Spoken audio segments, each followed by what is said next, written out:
Well, I hate to say it, but another day and more air scares. Investigators are now looking into what's called a runway incursion, and this is after a Southwest passenger plane narrowly just missed a private jet. So this video from Chicago's Midway International Airport, it shows the Southwest jet coming in for a landing when it had to then suddenly pull up to prevent a crash.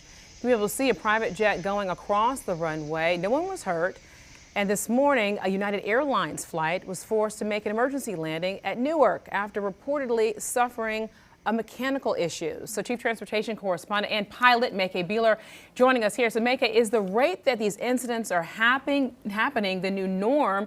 Are these just rare, uncommon occurrences? I think they're rare, uncommon occurrences. Okay. But some of these are under the microscope right now. We're hearing about them, or yes, they are absolutely disturbing. So clearly 2025 is off to a bumpy start, facing, severe turbulence with a string of crashes and emergencies dominating headlines. Now, the list of air scares, as today shows, keeps growing, with air travelers biting their nails and scratching their heads, wondering, what's up?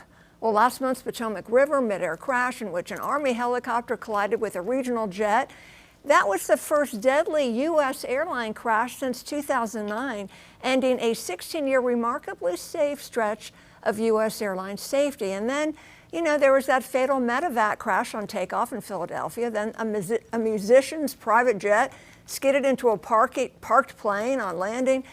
Last week's terrifying landing in which a Delta regional jet ended upside down on a runway at Toronto's Pearson International Airport.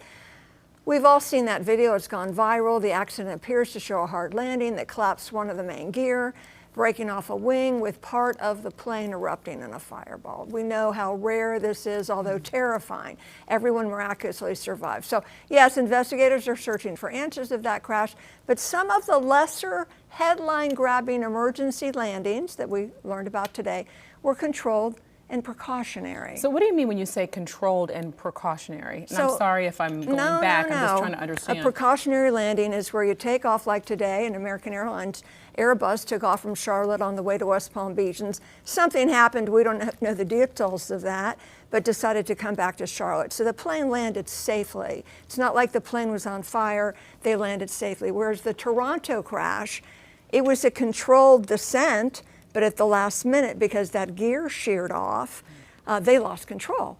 When that gear sheared off in the wing, it skidded and then rolled over. So that's not controlled. Oftentimes, if something goes wrong, the pilots have to decide how serious this is. Can we continue the flight, or do we need to go back to Charlotte where we've got our hangar and maintenance? We can make a safe landing and take care of it. So a lot of these could be a little maintenance issue, but these are more of a precautionary measure. Let's declare an emergency and go back, as opposed to a horrific accident. But you know what, as we're now, I guess, maybe under a microscope and we're talking about these a lot more, as a passenger, I think to myself, this is the time to think about what you're wearing, because dressing appropriately really, is important when you're flying, right? Yeah, so the main thing, have your shoes on, and I say this all the time because I was blessed enough to interview the Miracle on the Hudson passengers who had to go into the icy river and be rescued out there in the chilly cold. And one of the passengers told me she had dress shoes on. She was there for a business trip and couldn't get them off, but she was sliding on the icy wing. Another thing, someone told me, don't take your shoes off. Don't take your shoes off, because if you were in an accident, you've got seconds to get out of that airplane. You can't be worried about where are my shoes.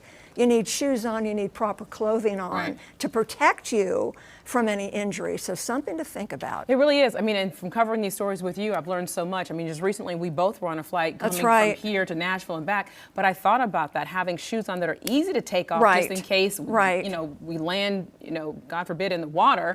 But, things like that, what we have on, what you're wearing, I mean, all plays a part in all of this. And now we're thinking about these things. Well, MayCay Beeler, appreciate it. Thank you so much for your coverage.